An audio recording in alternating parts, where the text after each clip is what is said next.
Once you have squeegeed the window down, the next stage is called detailing, which basically just means wiping any solution left around the outside of the window.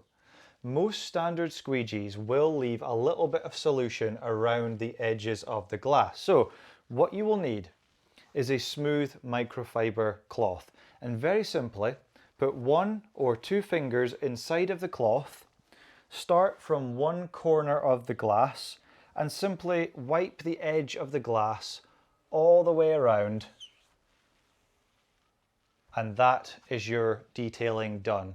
Similarly, if you're working from a pole, which we will look at shortly, you can do the same thing. You can put this cloth onto the pole and wipe the edges of that glass. So that is what we call detailing a window. If there's any mistakes on the glass and you want to fix them with a cloth, you will need a glass polishing cloth, which is one of these, and there's other variations as well. But a microfiber smooth cloth like this particular one is the Unger Ninja. It's very good. It's also got little scrubby pads on the corners there, so you can use that to get any ingrained mess off that you maybe spot once you're finished. But that is detailing, wiping the edges of a glass to remove any leftover solution.